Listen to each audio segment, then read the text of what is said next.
Hello everyone. तो अभी हम स्टार्ट कर रहे हैं ये क्वेश्चन जो कि आपको यहाँ पर दिख रहा है। इसमें हमें गिवन ये है कि if a square plus B square plus C square minus a b minus b c minus a c ये पूरा ज़ीरो के बराबर है। तो हमें ये प्रूफ करना है कि ये जो टर्म्स यहाँ पर ए बी और सी हैं ये आपस में इक्वल है। ये हमें प्रूफ करना है। तो इसको हम कैसे करेंगे? सबसे पहले हमें क्या करना पड़ेगा, हमें ये जो इक्वेशन हमें गिवन है इस पर हमें 2 से मल्टीप्लाई करना पड़ेगा। ठीक है, अब ये डायरेक्ट कैसे आएगा दिमाग में कि 2 से मल्टीप्लाई करना है? तो ये प्रैक्टिस के साथ आएगा। जब आप सिमिलर टाइप के क्वेश्चंस बार बार प्रैक्टिस करोगे तब आपको ये आइडिया अपने आप आने लगेगा। ठीक है, सो हमें क्या करना है, यहाँ पे इस इक्वेशन को 2 से मल्टीप्लाई करना है, मल्टीप्लाई बाई 2। जब हम 2 से मल्टीप्लाई करेंगे तो ये बन जाएगा 2a square plus 2b square plus 2c square minus 2ab minus 2bc minus 2ac, और ये ज़ीरो के बराबर हो जाएगा। अब हमें आपको बस ये दिमाग में रखना है कि हमें प्रूफ क्या करना है। हमें प्रूफ करना है ए बी सी इक्वल। ठीक है, तो यहाँ पर आपको दिख रहा है कि ए स्क्वायर भी है, बी स्क्वायर भी है और ए बी भी है। तो ऐसा कोई आइडेंटिटी होती है आपके दिमाग में, ऐसा आ रहा है? तो आपको पता है a square plus B square plus 2ab होता है ना? तो हमें कुछ ऐसा बनाना पड़ेगा। अब देखो यहाँ पे 2ab तो है, लेकिन ए स्क्वायर और बी स्क्वायर में 2 लगा हुआ है साथ में। तो हम क्या करेंगे, इसको ब्रेक कर लेंगे। ब्रेक अगर करेंगे तो A square plus A square हो जाएगा, और ये B square plus B square हो जाएगा, और ये सी स्क्वायर प्लस सी स्क्वायर हो जाएगा, और वही चीज़ माइनस 2ab माइनस 2bc और माइनस 2ac, ये ज़ीरो के बराबर हो गया। तो अब आपको ये दिख रहा है कि अब यहाँ पर ए स्क्वायर भी है, बी स्क्वायर भी है और 2ab भी है। ठीक है, और ए के साथ बी था तो ए बी हो गया। अब बी के साथ सी भी तो है, बी सी भी है, तो बी स्क्वायर और सी स्क्वायर भी है, और ए सी अगर ए और सी साथ में है तो ए स्क्वायर और सी स्क्वायर भी है। तो हम यहाँ पे सेपरेट अलग अलग करके आइडेंटिटी बना सकते हैं। ठीक है, तो हम क्या करेंगे, ये ए स्क्वायर लेंगे पहले, जो हम यहाँ पे लिख रहे हैं उसको अंडरलाइन कर रहे हैं, तो ए स्क्वायर और बी स्क्वायर। ठीक है, अच्छा, और माइनस 2ab इसको हमने अलग कर लिया।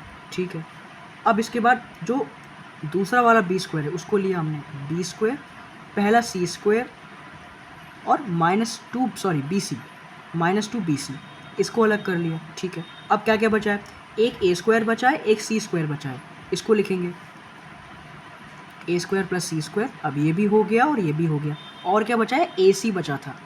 ठीक है, माइनस 2ac बराबर 0। ठीक है, तो अब आपको ये समझ में आ रहा है कि यहाँ से हम कोई आइडेंटिटी बना सकते हैं।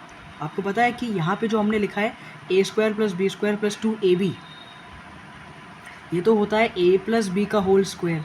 ठीक है, बट हमें जो यहाँ पर गिवन है a square plus B square में माइनस 2ab है, बी स्क्वायर प्लस सी स्क्वायर में माइनस 2bc है, और a square plus C square में माइनस 2ac है, बट यहाँ पे तो प्लस है। तो आपको पता है एक और आइडेंटिटी होती है ना, a minus b whole square, जो कि होता है a square plus B square minus 2ab। तो यहाँ से हम इसको अप्लाई कर सकते हैं। तो ये क्या बन जाएगा, a माइनस बी का होल स्क्वायर, ये बन जाएगा b माइनस सी का होल स्क्वायर, और ये बन जाएगा a माइनस सी का होल स्क्वायर बराबर 0। ठीक है, ओके। अब हम ये बोलेंगे कि अगर आपको मालूम है कि स्क्वायर जो होता है, स्क्वायर कब आता है, स्क्वायर तब आता है जब हम किसी एक ही नंबर को 2 बार मल्टीप्लाई करते हैं। ठीक है, और आपको ये पता होगा कि स्क्वायर कभी भी नेगेटिव नहीं होता है। फॉर एग्जांपल, अगर आप किसी नेगेटिव नंबर का स्क्वायर करते हो, लेट्स से -2 का स्क्वायर करते हो, ठीक है, तो कितना आता है, 4 आता है। ठीक है, 0 का स्क्वायर किया तो 0 आता है, और अगर हमने किसी पॉजिटिव नंबर का स्क्वायर किया 3 का तो भी 9 आ रहा है। तो आपको यहाँ पे ये दिख रहा है कि स्क्वायर हमेशा पॉजिटिव आता है, पॉजिटिव। ठीक है, अच्छा, या तो पॉजिटिव आता है या तो 0 आता है, चाहे हम किसी का भी स्क्वायर करें, नेगेटिव नंबर का, 0 का या पॉजिटिव नंबर का। तो यानी कि यहाँ से हमें ये पता चला कि स्क्वायर कभी भी नेगेटिव नहीं हो सकता, या तो पॉजिटिव है या 0 है। तो हमें यहाँ पर ये मालूम है कि सारे स्क्वायर को ऐड करने पे 0 आ रहा है। इसका क्या मतलब है, इसका मतलब ये है कि ये सब भी 0 है, क्योंकि अगर इनका कुछ वैल्यू होता पॉजिटिव में तो ऐड करने पे 0 थोड़ी ना आता। मान लो ये 2 होता, ये 3 होता, ये 4 होता, तो 2 + 3 + 4 होता है 9, बट यहाँ पे तो 0 लिखा हुआ है। ये इसका मतलब ये हुआ कि ये जो है ये कुछ वैल्यू नहीं है इनका, कुछ पॉजिटिव वैल्यू नहीं है, ठीक है। और नेगेटिव क्यों नहीं हो सकता? क्योंकि स्क्वायर है, यानी कि नेगेटिव में भी कुछ नहीं है और पॉजिटिव में भी कुछ नहीं है, तो बचा क्या? 0 बचा। इसका मतलब ये है कि ये भी 0 है, ये भी 0 है और ये भी 0 है, ठीक है। तो हमने जो अभी ऑब्ज़र्व किया, एक बार लिखते हैं यहाँ पे इसको, a - b का होल स्क्वायर, इसका वैल्यू 0, b - c का होल स्क्वायर, इसका वैल्यू 0, c - a का होल स्क्वायर, इसका वैल्यू 0। अच्छा, अब स्क्वायर रूट करो एक बार,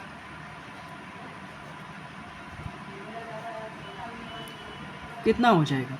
स्क्वायर से रूट गया, यानी a - b 0 के बराबर, b - c 0 के बराबर और a - c भी 0 के बराबर। तो यहाँ से आपको क्या पता चला? यहाँ से हमें ये पता चला, 1 सेकेंड, हाँ, अगर आप इस -b को उधर लेके जाओगे तो क्या हो जाएगा?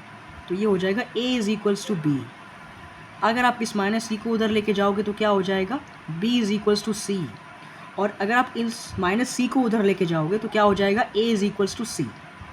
तो ये रिज़ल्ट हमें यहाँ पर मिले हैं कि a b के बराबर है, b c के बराबर है और a भी c के बराबर है। यानी सारे के सारे नंबर्स अगर आपस में इक्वल हैं तो क्या हम ये नहीं लिख सकते कि a b के बराबर है और b c के बराबर है? यानी ये तीनों नंबर आपस में इक्वल हैं। और स्टार्टिंग में जो हमने देखा था क्वेश्चन में, यही देखा था कि हमें a b c तीनों आपस में इक्वल प्रूफ करने हैं। तो हमने क्या किया? सबसे पहले 2 से मल्टीप्लाई किया, ये तो प्रैक्टिस के साथ ही आएगा। 2 से मल्टीप्लाई किया, उसके बाद हमें खुद से ये याद आया कि हमारी एक अलजेब्रिक आइडेंटिटी होती है a - b का होल स्क्वायर, ठीक है। तो यहाँ पे 2ab था, 2bc था, 2ac था, इसलिए हमने उसको यहाँ पर अप्लाई किया, ठीक है। तो उसके लिए हमने 2a², 2b² 2c² को ब्रेक किया, फिर हमने यहाँ पे आइडेंटिटीज़ बनाई, a - b का होल स्क्वायर, सबको हमने a - b का होल स्क्वायर लिखा और ये 0 के बराबर है तो इंडिविजुअल टर्म भी 0 के बराबर होगा। वहाँ से हमने इसको सॉल्व किया, तो यहाँ से हमें मिला a b c आपस में म्यूचुअली इक्वल है। सो आई होप आपको समझ में आया होगा। Thank you.